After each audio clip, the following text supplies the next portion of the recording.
ৰঙাঘৰলৈ জুবিন গাৰ্গক 3 মাহৰ কাৰাদণ্ড লগতে 5,000 টকাৰ জৰিমনা হয় অধিবক্তা অৰূপ বৰবৰাৰ পুত্ৰক এটা মাত্ৰ চৰ খুধুৱাৰ মূল্য ভৰিলে জুবিন গাৰ্গে 2013 চনত অধিবক্তাগৰাকীৰ পুত্ৰক চৰ খুধাইছিল জুবিন গাৰ্গে সেই এটা চৰৰ মূল্য 3 মাহৰ কাৰাবাস জুবিন গাৰ্গক 3 মাহৰ কাৰাদণ্ড বিহিলে কামৰূপ মুখ্য ন্যায়িক দণ্ডাধীশৰ আদালতে ভাৰতীয় দণ্ডবিধিৰ 323 আৰু 506 ধাৰাত 3 মাহ কাৰাবাস খাটিব লাগিব জুবিন গাৰ্গে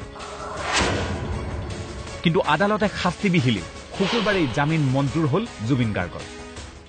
323 আৰু 506 এই দুইটা সেকশনৰ আন্ডাৰত তেখেতক কনভিকশন কৰিছে তো আদালতে ৰায় দিছে এটো 3 মাহৰ কনভিকশন দুইটাৰে 3 মাহ তেখেতৰ জামিন অলৰেডি মঞ্জুৰ হৈ গৈছে আৰু এতিয়া আমি এপিলৰ কাৰণে ইতিমধ্যে দৰখাস্ত দিছো 2013 চনত ৰাজ্যৰ এজন জ্যেষ্ঠ অধিবক্তা অৰূপ বৰবৰাৰ নাবালক পুত্ৰক চৰিয়াইছিল জুবিন গাৰ্গে তাৎক্ষণিকভাৱে অৰূপ বৰবৰাই জুবিন গাৰ্গৰ বিৰুদ্ধে গীতানগৰ আৰক্ষী থানাত গোচৰ তৰিছিল আৰু 2013 চনৰ পৰা 2017 চনলৈ 4 বছৰীয়া দীৰ্ঘ শুনানিৰ অন্তত শুকুৰবাৰে আদালতে দিলে ৰায়দানৰ পূৰ্বে আদালতত পুৱা 10:30 উপস্থিত হয় জুবিন গাৰ্গ পিছে পত্নী গৰিমা আৰু দুগৰাকীমান গুণমুগ্ধ এয়া আদালত চৌহদত জুবিন গাৰ্গ উপস্থিত হোৱাৰ দৃশ্য মূৰত টুপি পিন্ধি আদালতত প্ৰৱেশ কৰিলে জুবিন গাৰ্গ কাঠগৰাটো টুপি পিন্ধিয়ে উঠিল জুবিনৰ ষ্টাইল দেখি ন্যায়াধীশৰ উঠিল খং ন্যায়াধীশে কলে টুপি খুলি থওক টুপি খোলাৰ লগে লগে ন্যায়াধীশে কলে 3 মাহ কাৰাদণ্ডৰে দণ্ডিত কৰা হৈছে জুবিন গাৰ্গক আদালতৰ ৰায় শুনি কিছু সময় অস্বাভাৱিক হৈ পৰিছিল যদিও কেইটামান মুহূৰ্তৰ পিছত জামিন লৈ ওলাই আহিল জুবিন গাৰ্গ ফাইন এটা দিছে ফাইনটো দিব লাগিব আৰু আমি বাকীখিনি উকিলে চাব যে কেছটো ক'লৈকে যায় সৰু কেছ ইমান ডাঙৰ কেছ নহয় বস্তুটো খালে দীঘলীয়া হৈ গ'ল 3 বছৰ হ'ল চ' এইটো সোনকালে সমাধা হ'লে ভাল আৰু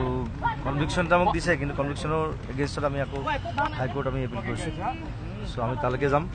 আৰু ইমান চিন্তা কৰিবলগীয়া একো নাই সাধাৰণ কথা বাকীখিনি উকিলে চাব প্ৰতিটো খোজতে জুবিনৰ সৈতে ছাঁটোৰ দৰে লাগি থকা পত্নী গৰিমাই কলে আদালতক সন্মান জনাইছো ন্যায়ালয়ৰ ৰায়দানক আমি সন্মান জনাইছো আৰু ইয়াৰ পিছত আমাৰ এটা উপায় আছে আমি উচ্চ ন্যায়ালয়লৈ যাব পাৰিম গতিকে তেনেকৈ আমি আদালতৰ ৰায়ক লৈ সন্তুষ্ট গোচৰীয়া অধিবক্তা অৰূপ বৰবৰাও এই ঘটনাটোৰ পৰা আৰু এই জাজমেণ্টটোৰ পৰা আজি বোধ কৰোঁ মোৰ ল'ৰাটোৱেও এটা ন্যায় লাভ কৰিছে ইতিমধ্যে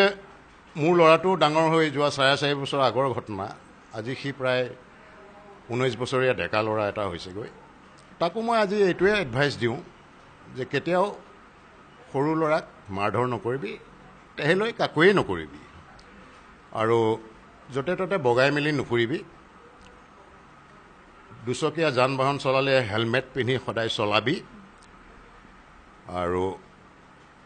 আমাৰ বংশ পৰিয়ালত মতা মানুহে সাধাৰণতে কাণফুলি নিপিন্ধে গতিকে সেইটো আমাৰ সংস্কৃতি নহয় গতিকে তই নিপিন্ধিবি সেইবুলি অইনে পিন্ধিলে তই তাৰ প্ৰতিবাদ নকৰিবি পিন্ধিব পাৰে